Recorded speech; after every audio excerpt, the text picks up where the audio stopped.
Hello, this is Ignacy from Portal Games. And Corey Thompson from Dice Tower Dish and Above Board TV. And this is the Podfather of Gaming, Stephen Bonagor. You are listening to Board Games Insider, episode 324. And we're recording this on June 20th, 2024. Board Games Insider, proud to be powered by Board Game Geek. My voice gets lower and lower and sexier as I go along. Board Game Geek. Look at, we got the whole band back together. It's great to see you, Ignacy, Corey. So, and this is kind of a special episode in a lot of ways because Corey and I are actually both at Origins. We're both in Columbus right now, but we're recording it from two different bedrooms, as you can see. My bedroom for all our viewers, not listeners, but viewers of Podfather YouTube channel, you guys can now compare rooms of Corey and Steven because I'm looking at Corey's room and it looks a lot nicer than my room. I'm just going to say that. First of all, I'm in a suite. This is just the living room back here. I'm not going to show you the gross side.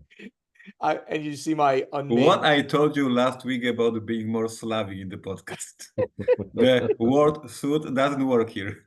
I can't believe. Of course, he had to get a suite. Of course, he did. I never pay for those things. I get upgraded occasionally. I never pay for them. Corey goes and pays for my bed.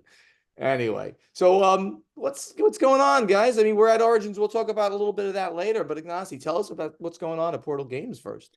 We are recording on Thursday, and historically, on Thursday we have street dates. So today we are releasing officially Robinson Crusoe Collector's Edition. So I'm very proud that the game is finally in the retail in North America and in Europe. And probably last time I want to tell our listeners, Robinson Crusoe Collector's Edition is a special edition that will not replace a regular Robinson Crusoe. It is just a few more copies that we produce along with the GameFound campaign. And now you can grab it at your local game store, and then the game will hopefully disappearing from the market, and you will get a regular Robinson Crusoe for over next year. So this is a very important message for you. A regular Robinson Crusoe still in stores forever, hopefully. And this is just for a couple of weeks or months, depend how much demand there is. There will be Robinson Crusoe Collector's Edition. And in a few weeks, we will have another release for Robinson Crusoe fans. We will have a Book of Adventures, this epic collection, this anthology of scenarios. So Robinson Crusoe in June and Book of Adventures in July. And as for the good news, because I'm having today only good news, one good news is that we finally have Robinson Crusoe last backers copies for Polish edition, for Hungarian edition, Italian edition. So that these last language editions finally in the hub in Europe. And as we speak, the shipping to the backers is going on. So last backers will get their copies in a few days. And the other good news is that I have confirmation that AI Space Puzzle, our Gen Con release, left China, is on the ship, and will be the street will be end September, beginning of end of August, beginning of September. We are still waiting for the confirmation. So Gen Con pre-release confirmed, and then street date few weeks after Gen Con. So things are going finally good on the logistics side of the running business of the publisher. So besides that, yesterday I spent 4 hours playing miniature game because I'm a huge fan of miniature games. I played Flame of War. This is a World War II miniature game. I played a special variant, 2 players against 2 players, so team variant on a double size table. It was insanely awesome fun. If you follow me on Twitter, you probably saw some pictures because I was posting them. So logistically good, street dates good, playing games good. Everything is okay. Thank you very much. Wait, who's this guy that we have on the show? Everything's good? What? Yeah, what? Not much Slavic, I know. Not much I know today. you're too optimistic right now. Please balance it. Corey, what's going on? Oh man, it's been busy. So right now at Origins, as you know, and right before Origins, I flew here from LA. I was at the film studio with Mark Streed, who's the preview videographer, does all of the Kickstarter previews for Dice Tower. We hung out during filming of our new D&D campaign series that we're putting together called Dungeon Call. So fun. It's a custom world that Travis Oates created when he was in high school, and he's played for more than 20 years in campaigns. And it's amazing. We have special guests, Becca and Jason Charles Miller, Becca Scott and Jason Charles Miller. We filmed 3, 6, 7 more episodes 7? last week. 7 Wow, episodes, hour-long intense. episodes. So it's going fantastic. We're getting ready at Above Board for 3 big videos that we're going to do soon. We're going to play a board game while covered in honeybees, which I think that's going to be really fun. The current plan is to film it in July. We're going to be doing a obligatory puppies and kittens set of videos. We're doing that next week, basically as soon as I get home from Origins. And then we've got a secret one where we're planning to play a board game in the middle of a paintball arena and see what happens, see who gets shot.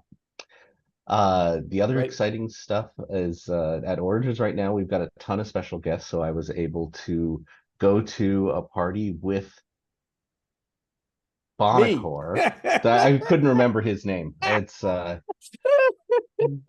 which was really fun. Stefan, or like something like Stefano. Stefan. Stefano. Now Something wait, like that. is he Broussard or is Oh, he I never Brunel, remember which Broussard, Stefan this oh, is. somebody with that, Brunel. yeah, something like that. No, Somebody Origins is SB. amazing. I get to visit with so many friends that I don't see all that often.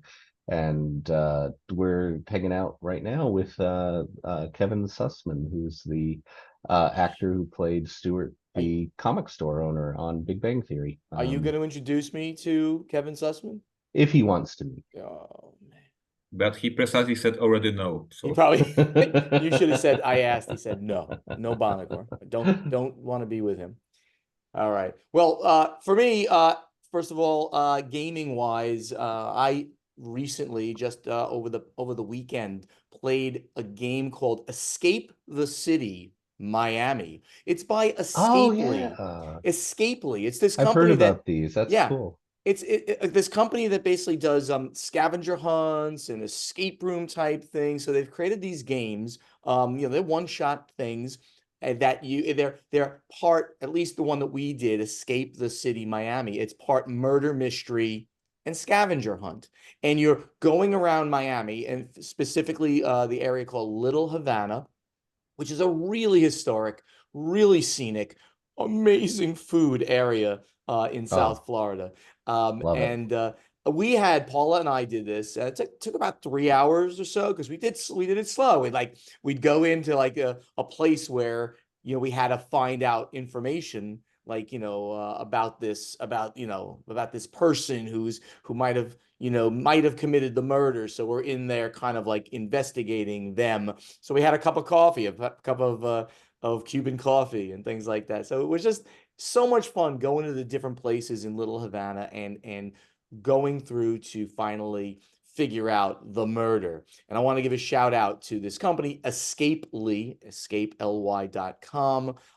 None Yeah. of their games, funny thing, none of their games are on Board Game Geek. I don't know why. I just went on there, I'm like, why are they They're not in there? this weird in-between zone where they Right, are, like you said, real life scavenger hunt geocaching kind of games, right. but they have one targeted to every major city.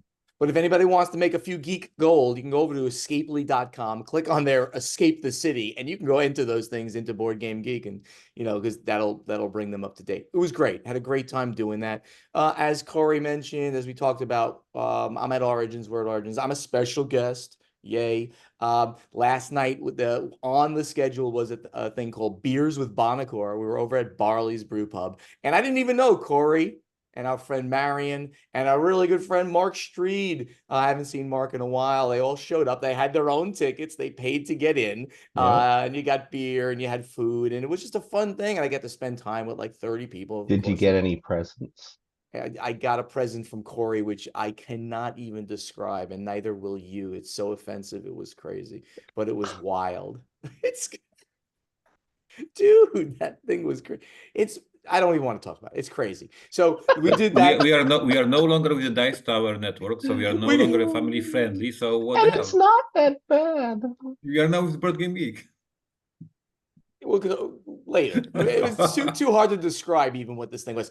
I'm also going to be hosting a D&D 50th anniversary panel with Luke Gygax, right, the son of Gary Gygax, and other luminaries from the last 50 years of D&D. How cool. I'm hosting the Origins Awards. I don't know how they picked me to do this kind of crazy stuff, but it's going to be so much fun. And I'm going to the Secret Cabal meetup absolutely after that, so it's going to be great.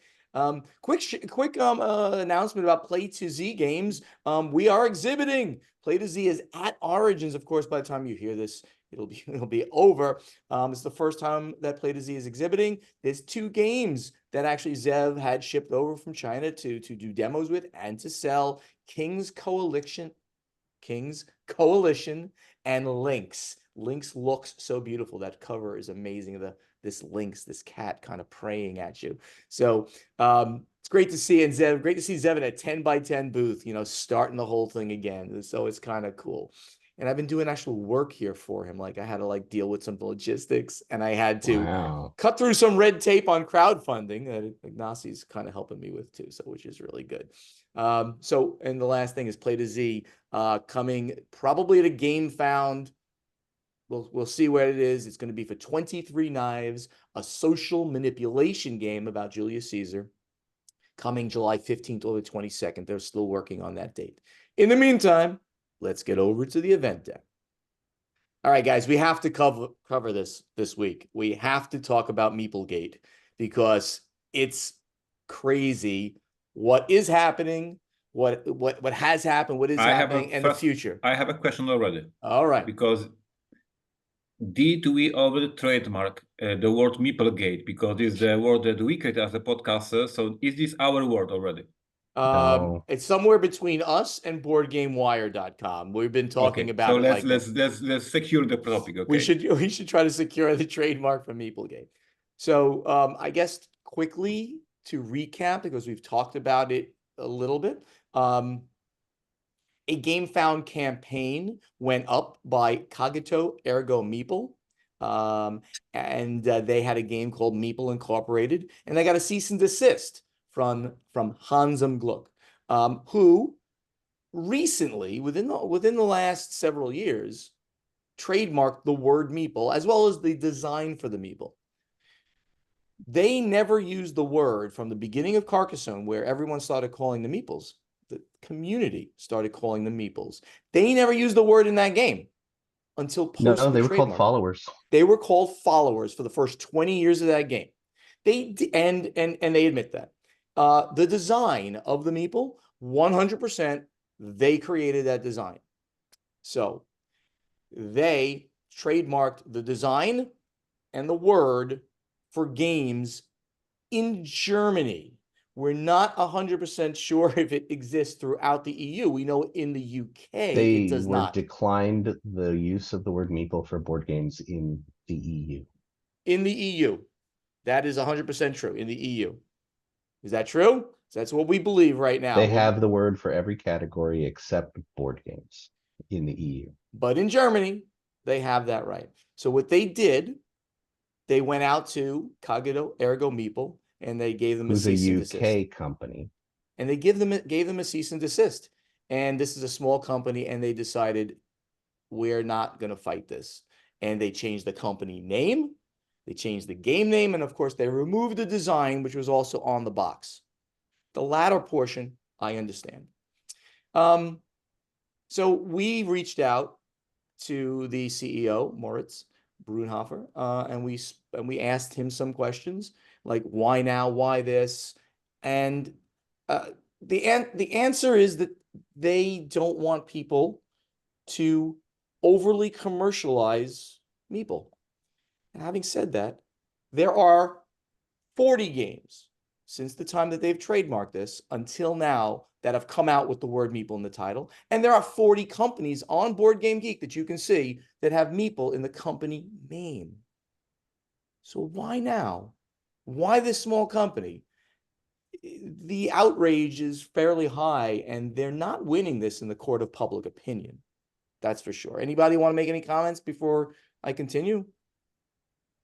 I mean, the big reasons are the game was called Meeple Incorporated, which sounds like a business monopolizing on the word Meeple. And I think this was Moritz's original reasoning. Why now? The other thing is it was not a high profile, but it was a decent profile Kickstarter that had made enough money to attract attention. So there's money involved. Sure. So, but we all agree, and they agree, that they didn't create this word. And they are saying that they are protecting it for everybody else. And I'm sorry to say I don't share that opinion. And I'm sorry. I do know Moritz. I actually forgot that I do know him. He goes to the Gathering of Friends, and he's a very nice guy. So very nice man. Yeah, he's always been very kind. I've always liked everything that Hans does, and I don't want to speak ill of Hans. But and we're trying not it's to. just surprising. And the big question really is, like you said, why now? Why this company? Why is this the beginning of a whole bunch of aggression, or is this simply a reaction to one event? For the future, I believe that they hopefully Hansing League understand that that was not the best idea. And last year we were covering the great idea at Wizard of the Coast with the monetization of D&D. And they have this idea for open game license, and they quickly understand that is a stupid idea. Let's back off. So I think I believe that Hansing League, when they see how much anger there is on social media, how much disappointment among gamers there is about this company, they did a very successful black PR for the company campaign, and I don't believe they want to have it ongoing for upcoming months and years and piece off gamers every couple of months with another threat. So I don't believe it's a plan for the future. I mean, I agree. I have an open invitation to actually interview Moritz, and I think I'm going to take him up on that offer. Cool. It's been I'm just traveling so much. I have to figure out a time. Obviously, he's in Germany. I'm in the US. Though I'll be on at least Spain and Italy time in the near future when I travel soon. So it might be even easier. But in general, I'm just it's really disappointing. And very interestingly, I was speaking, and I'm going to keep this off the record on the name of the person or anything like that, because we didn't talk about it like in an official capacity. But I was speaking to somebody from Asmod last night, just somebody I know. We were playing a game, and he told me that when they did a game with the word Meeple in it, they went to Hans and Gluck and they said, "Oh, by the way, we're doing this game." That's what they said to them. We're doing this game. They didn't say ask for permission. They didn't say, oh, we're going to license it. We're going to be doing this game, just so you know. I had the same conversation with the same person. Oh, did you? Yes, and he said that their agreed upon price when they did the game was a Big Mac. A Big Mac, a McDonald's Big Mac. Oh, and Moritz has a very bad taste in hamburgers then, but that's besides the point. So me as a designer of detective, I want to tell all our listeners that the person in question is a male, because Corey referred to him as a he. So we are only followed suit because Steven said he. So I'm doing my investigation right now with all the listeners. You're doing great. You're doing great. So I think at this point we'll move on to the next topic, but this is not going to go away. I mean, you have more? Meeple. Yeah. I mean, some insane American tried to trademark Meeple in the US. So just as a proof of concept, and I think it's going okay. Yeah. So we should actually talk about that too. So in response to this whole thing, a group of people called Eccentric Gamers, which is Corey and our friend of the show, Marion, they got together, and she's a real lawyer, so she could easily do this much easier than you or I could, went to the US Trademark and Patent Office, and they have applied for the US mark for Meeple, not to monetize it, but specifically to protect it from anybody else who would try to do what Hans im Gluck is doing. So if anybody Yeah. wants to use the word Meeple, assuming they get the mark, they're now allowed to use Meeple with the TM, not with the R yet. That has to wait until the full Yep. review. They will allow you to use it for credit and candy. So you have better. The candy is very important. Candy is very important. $1 of candy per year you can use it. There's no monetization. It's just candy. Right. There you go. So $1 of candy, you know, like one bag. It's just candy. Just candy. Just candy. As of my financial advisor, you're really throwing me under the bus here. I am not throwing you under the bus. I'm saying you're a good man and Marion's a good person, and the fact that you're going to do this for the sake of not allowing anybody to try to do this in the US is a great idea. Now, hopefully this goes through. I don't know. I've also reached out, by the way. I also reached out to a very good friend of the show. I guess I can mention his name. Jeff Myers. He's a patent and trademark attorney. He's done work for me at Stronghold, and I could even have an interview with him, and I might do that as well to have him comment on it. But he's now read up on it. He didn't know about it because he's a little behind on the shows, and he's like, "Wow, yeah, this is not a good look for Hans im Gluck." So, all right, let's get on to the next one, and this is more bad news, I guess we could say. Good company, Game Brewer is shutting their doors. They're going out of business. They had run a crowdfunding campaign relatively recently, and they are absolutely going to make good on that. But they're now selling off their rest of their inventory, and then they're going to leave the industry. So I think everybody here, right? We all know Game Brewer, right? Really nice people from Belgium. They publisher of Gugong in Paris, among a few other things. Really nice people. They used to have beer at their booth at Essen, which made me want to go visit them all the time. So it was a very nice thing. And we're really sad to see them go. I mean, it's a very tough market, as we all know. So to see a very cool small publisher go out of business, it's not something we like to see. Yeah, there's a sad news, and if I just one sentence there, because you put a very important point. They were publishing a pretty good games that are well known. Like, this is not some small independent publisher that nobody heard about. Like, this is a company that goes to Essen, has a new release. There is a line of people waiting for these new games. So you are talking about a medium-sized independent publisher, and still, if you don't have like a massive hit, it's difficult these days to survive. So thank you for their work. Thank you for the great game they put over the years, and all the best in the future.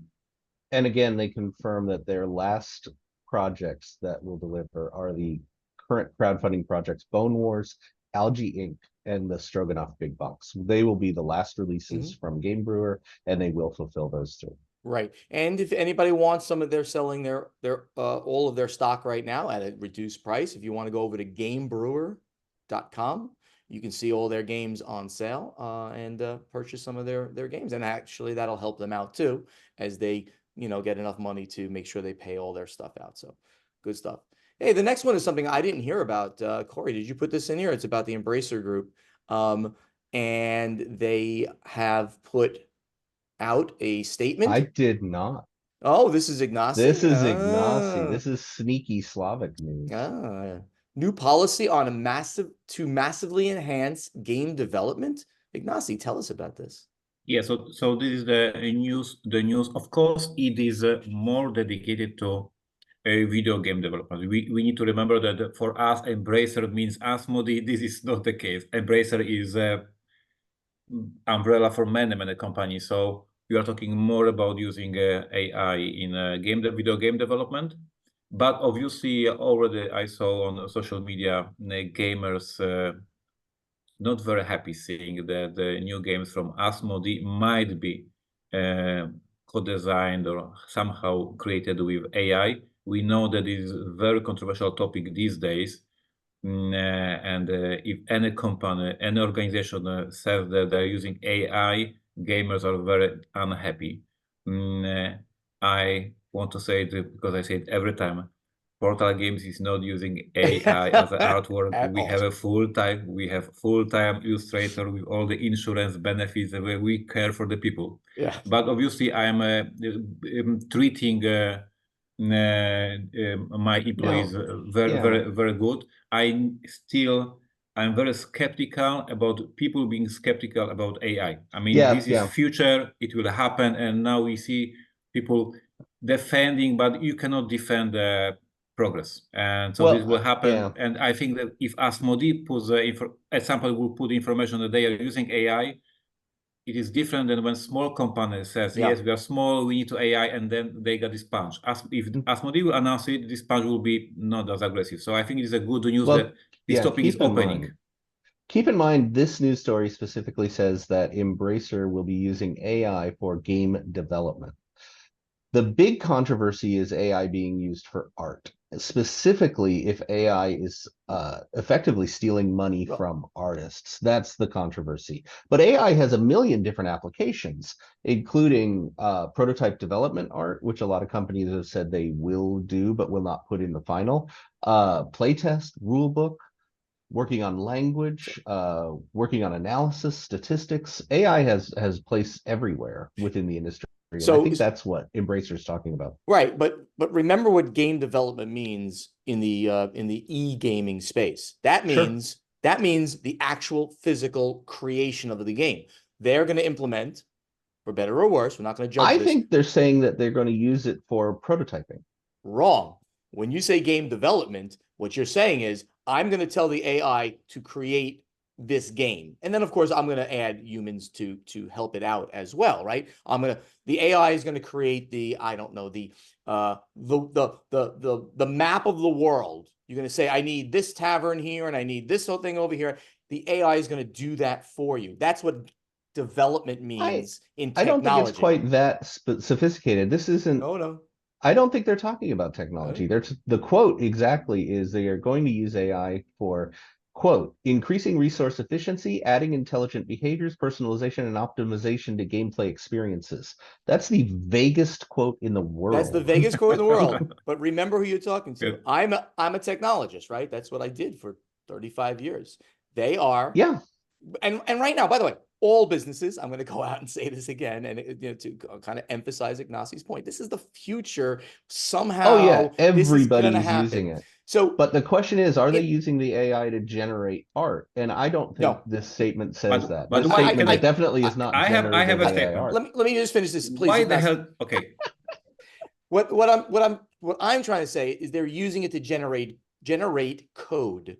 That's what I'm saying, which is what everybody is doing. Code. This is not a software. This is Embracer talking about physical. It will be software as well. Yeah, I think no, they're right. This is for the whole about Embracer. Software. Embracer's half of their 1/3 of their company, or whatever number, one piece of it is software, video games. They are talking about using AI to generate the game itself, at least parts of it. You can't do it 100%, but you can do parts of it. It can do, give me the engine that will talk. That is a good one. That will talk to the player, right? Maybe it's an adventure style game, a Baldur's Gate style thing, where you have to talk to characters.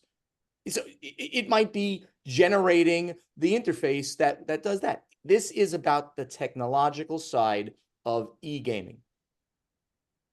So. I want to say once again, Portal Games is not using AI for the artwork. We hire full-time with the insurance and premium and bonuses humans. Yeah. And that being said, why the hell is everybody defending artists and illustrators and the art is a red flag? What about translators?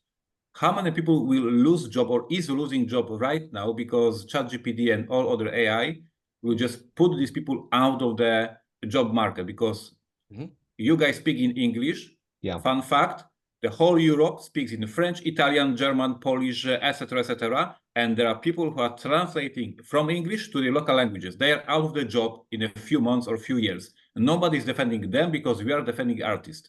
So once again, Portal Games is not using AI, and Portal Games has Illustrator. But why everybody is so defending art and artists and not thinking about all other jobs that people are losing? And I think that's a big warning flag because right now, generative AI art is the hot button topic in Sure. social media. But Most there of the are people thousand other people discussing who are it losing don't jobs. even understand what it is. Yeah. It's a hot word. But It's if you a are witch talking hunt. about if we really are defending right now human Yeah. rights, if you are trying to defend people who are losing the job, there is, let's say, 1,000 artists, illustrators on the planet, and there is 50,000 translators and 50,000 people working in different jobs like this. One of the smallest job groups from all the other people who will lose job or are losing job right now, and everybody is just defending art, and this is crazy. Once again, I'm not using art AI. And for the record, Ignacy's not using it. Okay, let's move on so we can talk about AI forever here, right? So guess what, everybody? Adults, the people who are listening here, the three of us are now the largest I'm not an segment adult. of buyers, age-wise you are, for the toy and game market. Adults. So on ICV2, adults ages 18 and up became the largest market segment for toys, which includes games and puzzles, super category, for the first time in Q1, surpassing the preschool segment. Adult purchases amounted for $1.5 billion in Q1. Over the past year, 43% of adults purchased a toy for themselves, citing socialization, enjoyment, and collecting as top motivations. So congratulations, everybody out there. What you've done is make all of us the the biggest consumers in the category I think of it's just toys. proof that we are children. And certainly And the we are people proud of it. and Oh, yeah, certainly the yeah. people on this podcast are certainly children. That goes without saying. No, All right. Ignacy doesn't buy toys. Ignacy is telling us that we have to move on. Ignacy, you're always keeping me on track. I would have done 3 more stories. All right, let's get over to strategy and tactics. What? So if everyone remembers last week, the middle of the podcast, Corey got a power outage at his fancy dancy LA studio in Hollywood. And Ignacy, what did you do? You saved the podcast. I saved the podcast, but I want to ask Corey if he watched the previous episode, because there's this famous quote from Steven when we lost Corey, and Steven said, "Wow, that's so funny." He was not crying. He was no No, he was confused. ecstatic. He was happy oh, we that I lost was Corey. It's so gone. funny. This is true. It was the first time Corey dropped, on the podcast, and he's usually got a great connection. But the one thing that we're going to go first and ask Corey a question, because both Ignacy and I had a question from one of our listeners last week, and the question that was specific to you was, what is Corey's origin story, and why the switch? Well, basically, why the switch from vet to board gaming is kind of what the question meant. I've played board games forever and ever. I just want to say one thing. I just hope that we will drop you again. It would be so funny. And right now, clunk. That's it. Corey's gone. That's great. I played games forever. I remember in this 1970s learning that there were these stores that only did specialty weird games. So I would spend every moment I could in Toys R Us going up and down the games aisle, but those tended to be more mass market with an occasional gem in there. Dark Tower, Electronic D&D, they showed up in Toys R Us. But also the specialty stores where I started looking at Avalon Hill games and 3M bookshelf games. And so I played games from, like I said, from the 70s. But life being what life is, I decided I was going to be a student forever. And then I got a PhD in neuroscience and was working in academia, and then decided I hated it. And then went to veterinary school and became a veterinarian and owned a veterinary hospital in Northern California for about 15 years. And the simple answer is I retired. I got an offer to purchase the veterinary hospital for a really nice amount, and I did it. And then I became a substitute teacher veterinarian and went and traveled place to place and did work. But while that was going on, I got more and more involved in the gaming industry. I started making a lot of friends in the gaming industry. I and I'm not sure I'm even really employed in the gaming industry at this point. I'm the least insider, except that I know everybody. And but I started doing financial things and investments and owning parts of companies, and then I bought into the Above Board Film Studio, which was already started by Travis Oates. I just became the partner on it, and played a Z and all these other wonderful companies that I've been involved with. I think the big moment is in 2013, I think, or 14. I On the Dice Tower cruise, I started getting friendly with the Dice Tower guys, and I became their news correspondent. I started writing the news for Dice Tower. I did the Dice Tower Now podcast and reporting on the news, and that just kind of stuck. And I got to know more and more people, and it's a world I really like, you know, visiting in and knowing all the people in. But I think I can count on one hand the money I've made in the board game industry. Fortunately, some of us have done a little bit better on the financial side. Not that I'm your financial advisor. Okay, there you go. Thank you, Corey, for all that inside information. Nick Dotson who's at Baseman211. He said, "This is Nick from Talking Cardboard. Stephen, you were gracious enough to take time to play the crew Deep Sea, Mission Deep Sea with me on BGA for my YouTube channel. And Ignacy, you showed me Detective several years ago when you traveled all the way to Grand Con in Michigan." Okay, question time. As a product marketer, I think about TAM, which means total addressable market, and SAM, serviceable addressable market, when it comes to board gaming, i.e., how many dollars are people willing to throw at board games each year? It's everything, something we all think about. How do you guys see this going? Do you feel that the dollars per year of people's discretionary income is being spent more and more on board games? Do we have more unique people using discretionary income on board games? Do you think people are now spending less discretionary income on other entertainment hobbies like video games and instead more on board games? What do you think, guys? I mean, how is this flow going between I think people's... we're seeing a number of effects all overlapping each other. We are seeing a steady increase in people who play board games. We're Yes. seeing a backlash from video games that people want to go analog. People want to separate from solo digital entertainment to a certain degree, and they're using board games for that. And we're seeing a big surge after pandemic. So right after pandemic, sales went up and then they kind of leveled. So I think all three of those are coming together. We are getting more people in board games, but I think we're in this weird moment where a lot of effects are all happening at once. I think the news that we covered a few minutes ago when you guys said that adults buy toys, like we are living in the era when adults are not scared of just playing, whatever this video game or this is a board game, but like my parents were not playing. Like they were these adults that are serious and they have a job and they have important stuff to do, not playing. Yeah. People today, the same adults are playing whatever it is, video game or board game or whatever else they do. So we see a huge civilization shift, how adults behave, and therefore I believe there is more and more board gamers or general gamers. So yeah, it's growing. But another news that we covered today was that Belgian company is out of the business because on one hand we have more and more gamers, but on the other hand there's more and more Kickstarters, more and more game fund comes, and so it's crowded. And I guess only the biggest companies, Embracer, you are the third news today, have some real data that they can analyze how the market is growing. For the medium-sized companies like me, like Stronghold Games back then, we don't have like precise data how market is growing. Well, I think also that the public, the consumers are getting more and more savvy as far as which games are going to last. There's so many games that the competition between the games is getting really fearsome.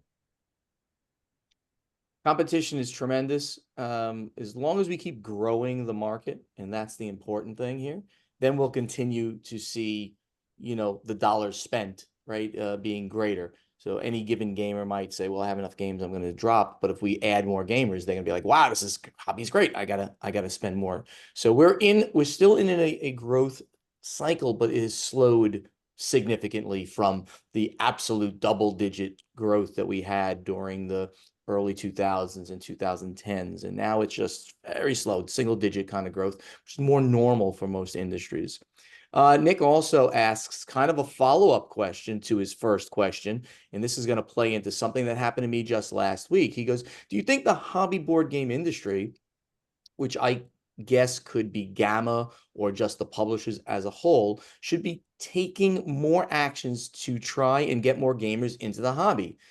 That is, working with schools to try to start programs where STEM-themed hobby board games are brought into classes, or trying to push out TED Talks highlighting the value of board gaming to society, or networking with producers in Hollywood. There's something for Corey there, to try to get hobby board games showcased in popular movies and TV. Essentially, tactics to bring the hobby to light to those who otherwise would never be aware of the depth and breadth of games the hobby offers. Now, here's where I'd like to go first, if you don't mind. So last week, I was down at Dice Tower headquarters. I was there to be the concierge for two of the winners, ring winners from the 2023 World Series of Board Games. So Scott Kushner, who won 7 Wonders, was down there, and PJ Marry Me, who won Cascadia. They were there, and they were playing games to promote the World Series of Board Gaming. And Scott said something to me that was really interesting. He said, everybody is just one step away from being a board gamer, being in the hobby. Because everywhere you go, and like I was, on a cruise recently, right? I do a lot of that, and I'm on a board gaming cruise. But there are all these people playing card games, hanging out in the common areas. They're not with us. I was at the hotel with Scott and PJ, and there's some guys playing cards, like with a regular deck of cards, but they weren't playing like, I don't know, they weren't playing poker or something, but they were playing a card game. Everybody is one step away from being in this hobby with us. All you got to do is reel them in. Yeah. Just talk to them and tell them, hey, let's try this thing. I think the biggest problem that we have with our industry is a lack of knowledge. I was talking about this recently. If you talk about D&D, there's a fuzzy border between people who know D&D and people who don't.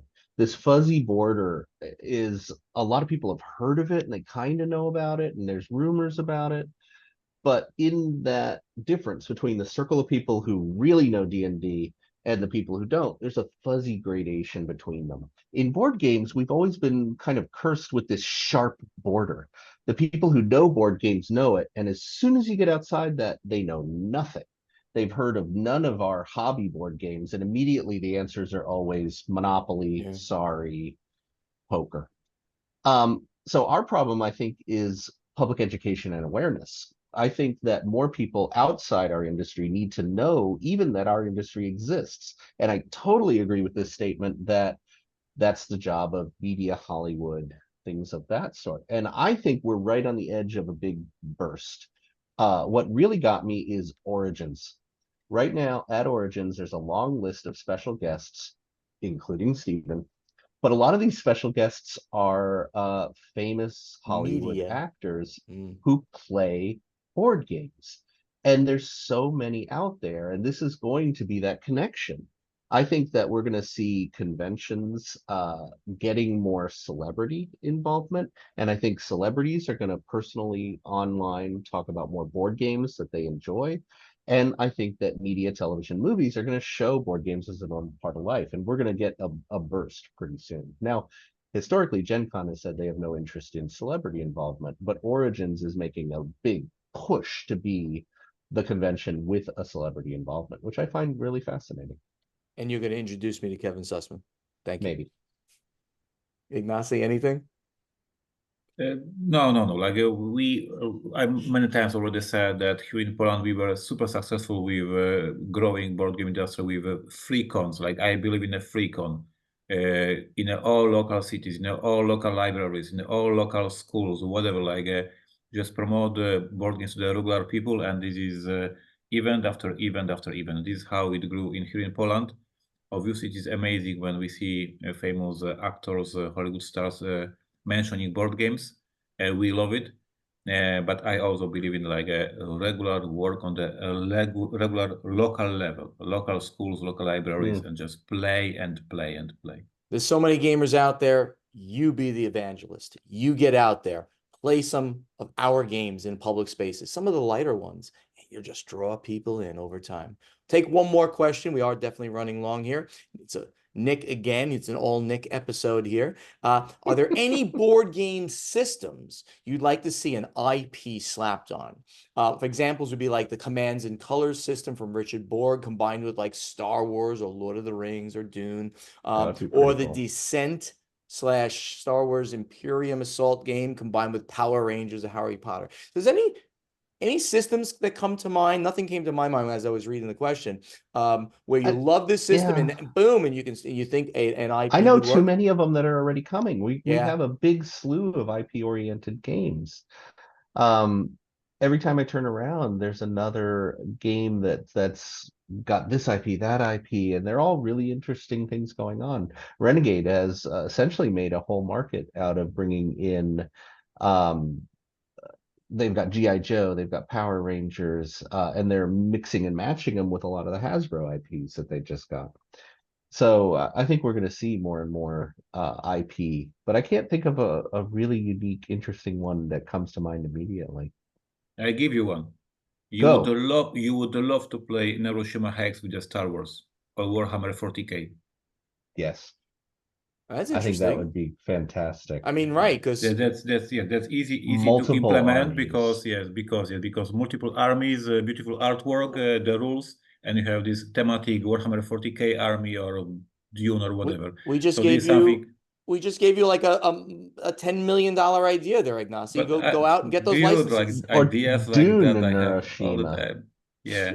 So yeah, for the game that has very simple rules and different armies you can do.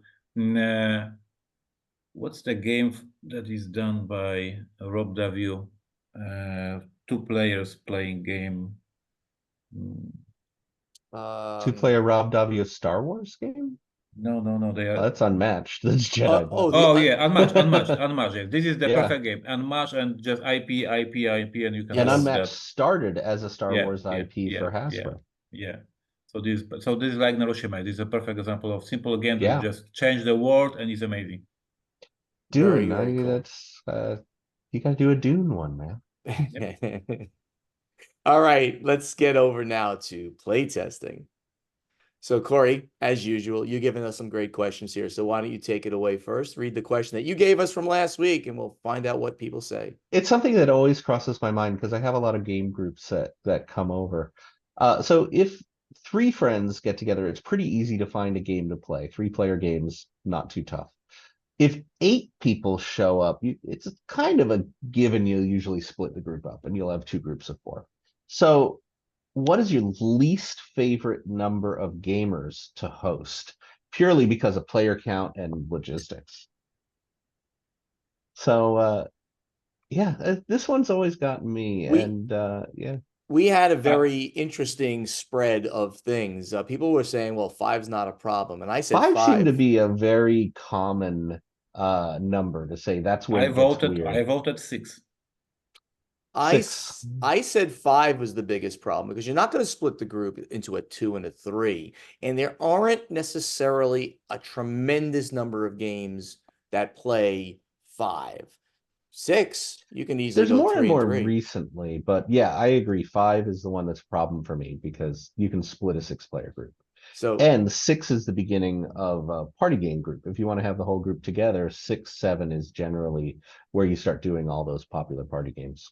So Lal Margu says 5 is not a problem. It starts with 6 or 7 or more. We want to play together. The games we play change depending on the number of players. The more we are, the more the games become party games, which is absolutely true in my case as well.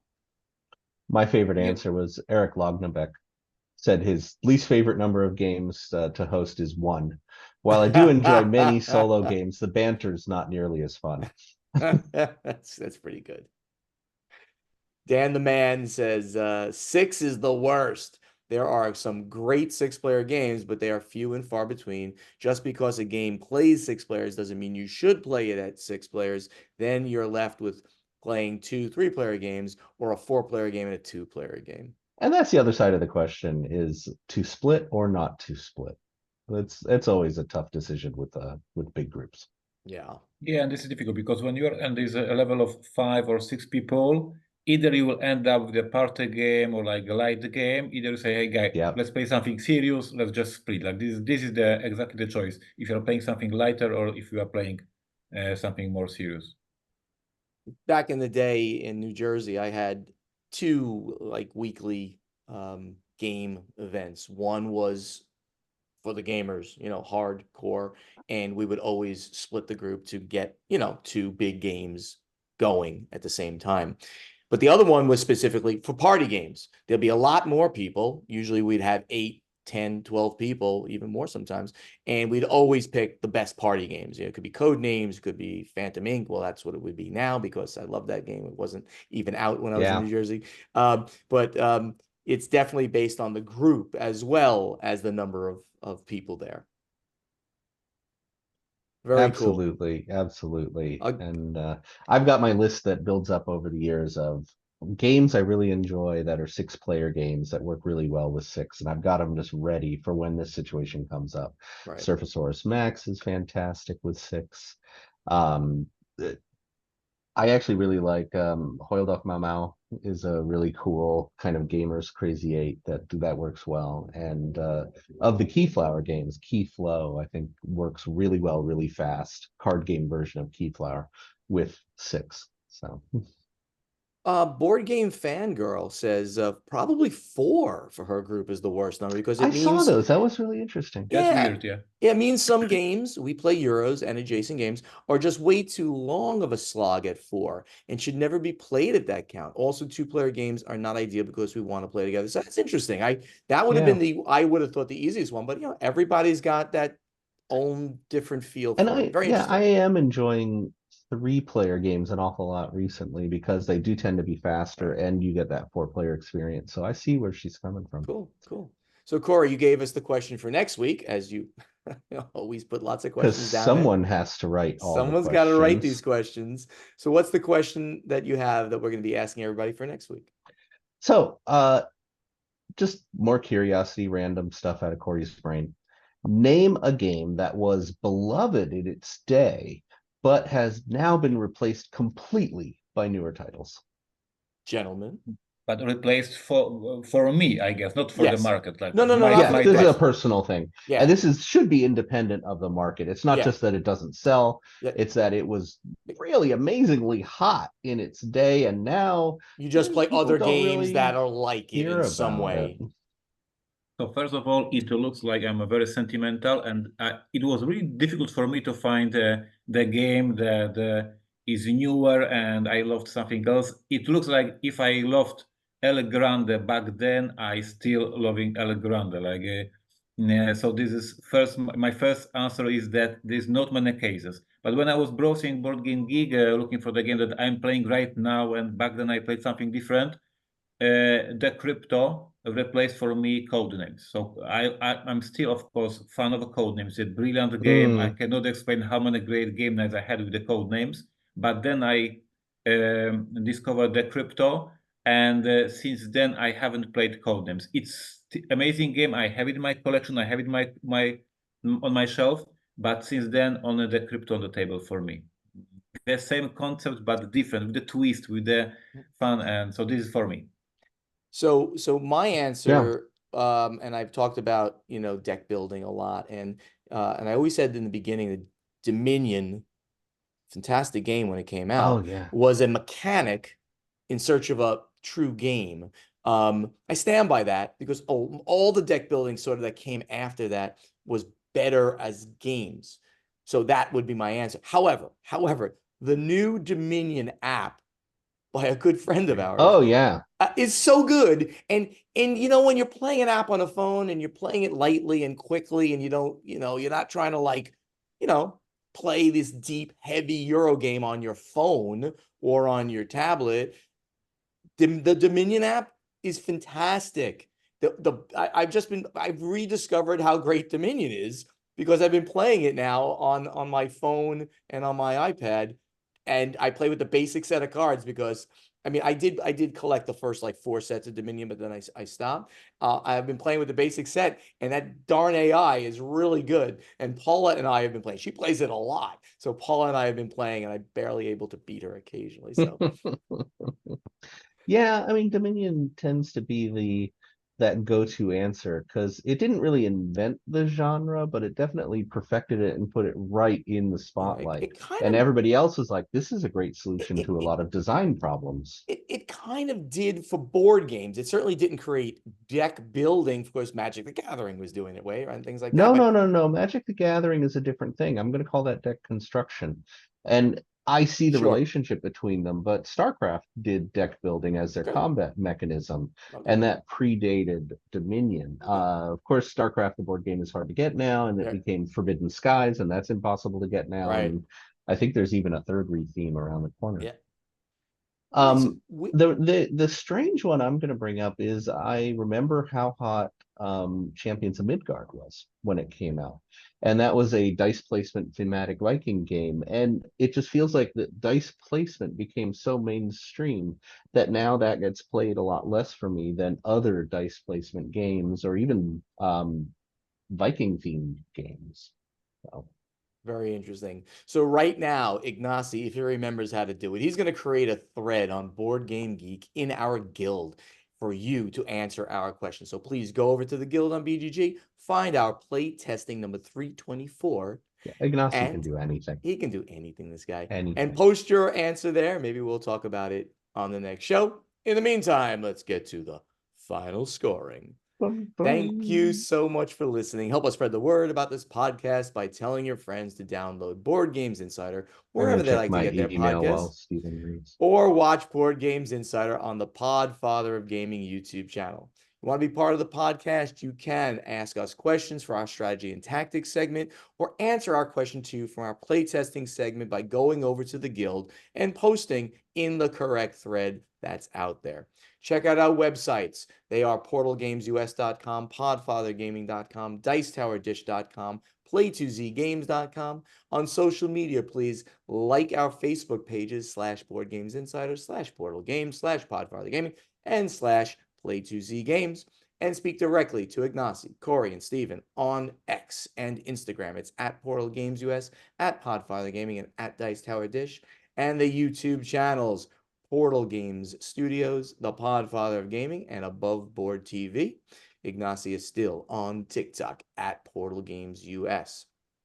We would really love to see you at upcoming conventions. So if you, obviously Origins will be over by the time you hear this, but if you see us over at Gen Con, please come up, let's chat. We love to talk to our friends and fans from across the world in hobby gaming. Board Games Insider is professionally edited by Joshua Bowman from Tabletop Submarine Podcast. If you want your podcast edited by Joshua, you can reach out to him to discuss at tabletopsubmarine@gmail.com. And that great voice you hear doing the intro, the outro, the in-between segments is that of Ray Greenlee. He can be contacted to do his voiceover work for you at raygreenleevoiceover.com. Gentlemen, this brings us to the end of another podcast. This is amazing having us all together. Anything you want to tell our fans as we sign off? Yeah, so the special gift that I gave Stephen during the Beers with Bonacore, I hired a company to make a custom bobblehead doll. It's got Stephen's face. It looks perfect. And it is in a compromising position. The pants are down and there's a big red hand slap on the butt. So it's a gorgeous bobblehead. This was not proud at all uncomfortable or offensive at an event that I was participating in called Beers of Bonacore, it where he's only showing it, gave you more popularity. where Everybody he likes was it. showing to the 30 people that attended this event and were They drinking loved it. beers. They loved it, and I I was should have made one for every table. This segment would never happen if we are still with Dice Tower Network, but Oh. now with our new provider, so much amazing content. I was very, politically correct and demure about it. No, my butt is showing in the It's not bobblehead your doll. butt. It was a bobblehead's butt. That We can butt, talk about a bobble. The butt did not bobble. no, but that butt is much nicer and more perkier than my actual So butt. now So you've made it it's weird. Guys, this content is golden. We need it as a short on a YouTube. The channel will explode. We'll cut- I will say, Ignacy, that there is a video of Stephen opening the gift. Oh my I God. think we have a finally chance for the Golden Geek Award. Yes, the Pulitzer. Goodbye, everybody. We'll see you next week. Bye-bye. See you Bye-bye. later.